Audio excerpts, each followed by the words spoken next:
if you have not watched lesson 12 yet, I'm suggesting that you hit pause on this one, open up lesson 12, because it corresponds with lessons 9 and 10.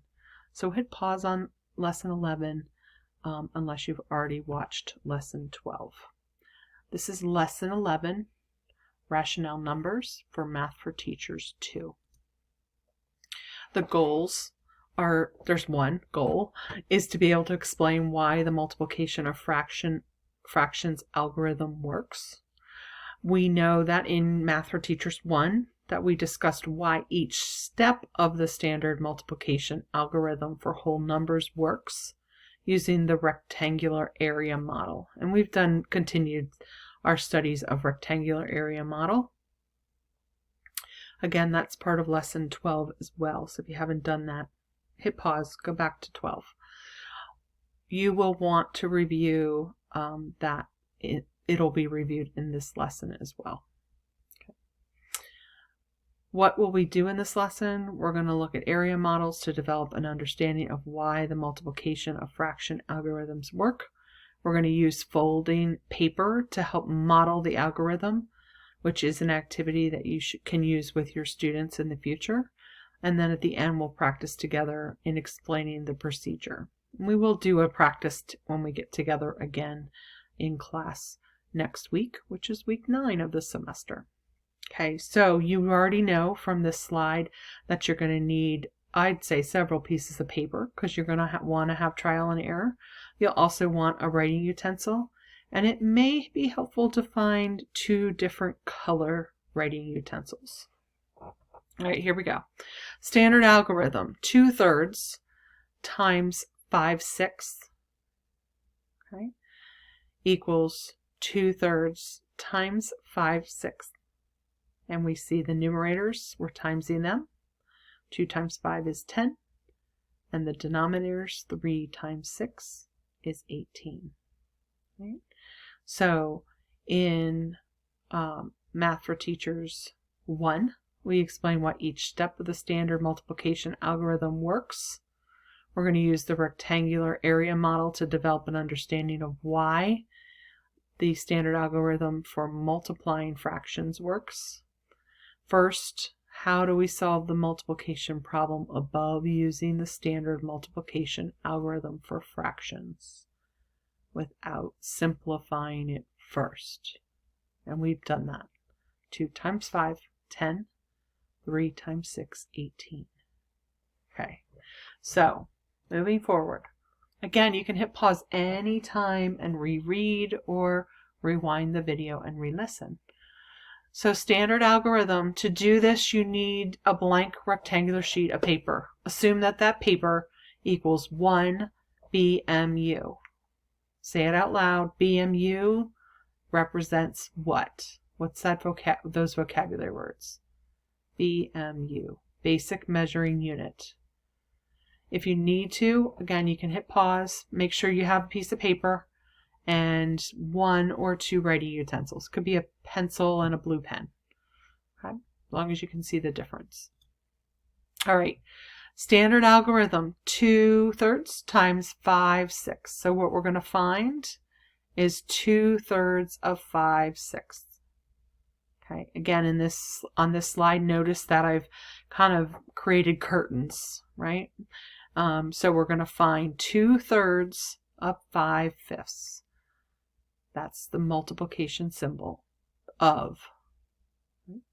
First, what is the meaning of the number sentence above? We're finding 2/3 of 5/6. Excuse me, 2/3 of 5/6. To model this meaning, what quantity should we show first? Think about that question for a minute. What quantity should we show first? Okay, so we need to show the quantity of 5/6 first. Think about how you'll explain this to your students. 5/6, we read left to right. Why would 5/6 be first? Think about how you're going to explain it. So now we know your paper is 1 basic measuring unit, BMU. And we're going to find the quantity of 5/6 first. So you're going to fold your paper and create 5/6 or 6/6 to identify 5/6. Right? So think about the process of this. How would you explain it to your children? First, how are you orienting your paper? In this example, it's horizontally.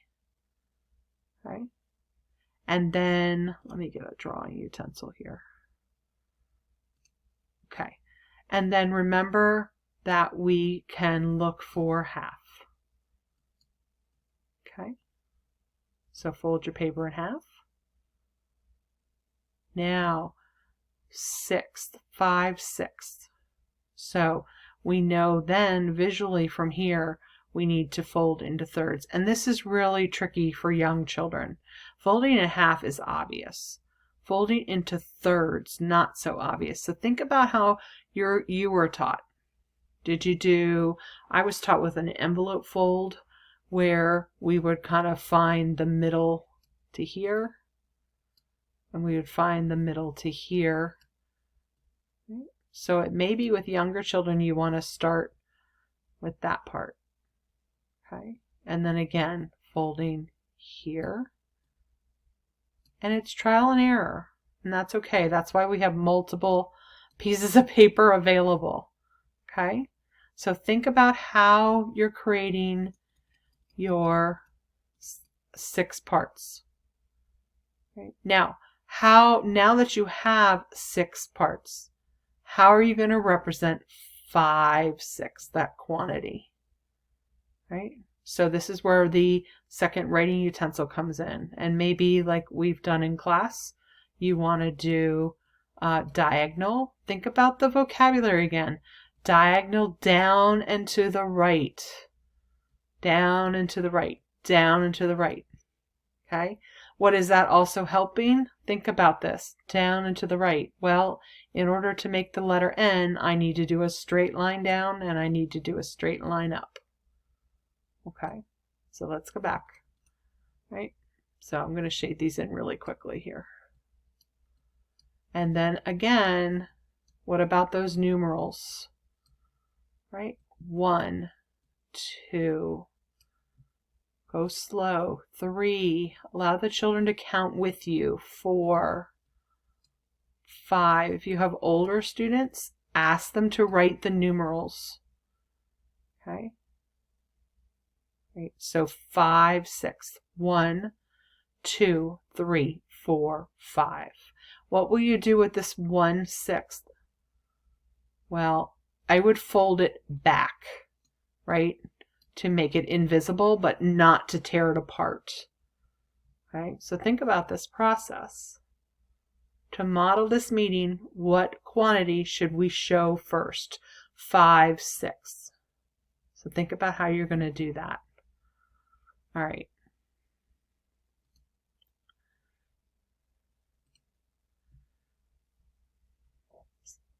Two-thirds of 5/6. Oops, sorry. I need to get back to here.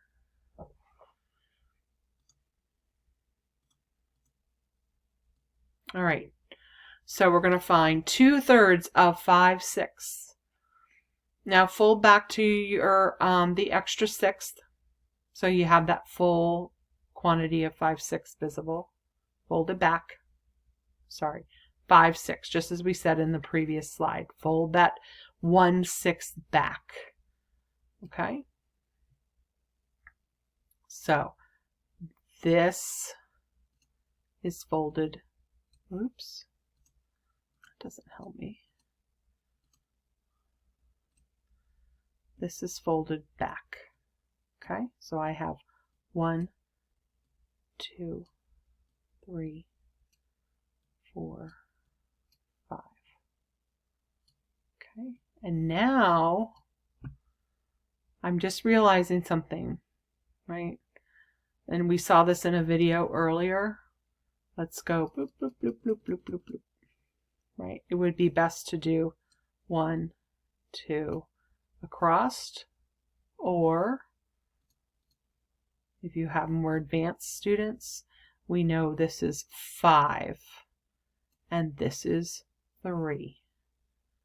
Okay, so now we're going to fold, we're going to do that next step, and we're going to fold our 5/6 into 3, 1/3. Well, I need to pick another color, don't I? Let's do that. Okay. 1, 2 lines equals 3 rows. So I have 5 columns and 3 rows. Okay. Be patient with me, I'm using my mouse. Okay. So 5 columns, 1, 2, 3, 4, 5, and 3 rows. Okay, let's take the next step.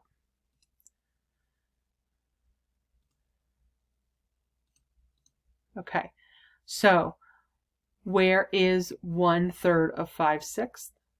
And where is 2/3 of 5/6? So let me pull out the highlighter this time. And you'll get, if you're having to teach remotely with your children, you'll get good at these tools as well.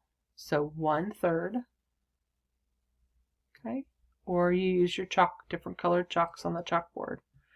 And then we know that the opposing color to pink, think of your reds and your, what's that opposing color on the color wheel? That's right, it's green. Okay, color that in. And we know that's another 1/3. Okay, so 1/3 is in pink. The second 1/3 is in green. That makes 2/3. Okay. Let's take a look. What are you doing with that last third? Think about folding it back again. Now your paper has got it in smaller because you've removed 1/6 the column, and you're removing, folding up and back your bottom third. Looks like this now. Okay. Right. Now 2/3 times 5/6 is 10/18. So let's do this together. We have 1, 2, 3, 4, 5, 6, 7, 8, 9, 10. Okay, so we have 10. Right. You can unfold your paper, and if you feel like you got stuck somewhere along, start over. Hit rewind, go back and look at the equation, and figure this out. Okay, so now I'm going to suggest that you hit pause on the video, go to page 97, and I'm sorry your workbooks are not numbered, but you know this is lesson 11. And you're going to go in and you're going to explain each of the steps. So think about how you would explain it. As you're drawing, similar to what we just did in the video, try to verbalize out loud. Okay, so how would you explain why we multiply denominators in a standard algorithm? Then when you've completed the above, think about the following. How could we explain why we multiply the numerators in the standard algorithm? Okay, how are you going to explain this to your children? Okay, this will be the conclusion of lesson 11, part 1. There are just a few more slides, so that part 2 will be a short video.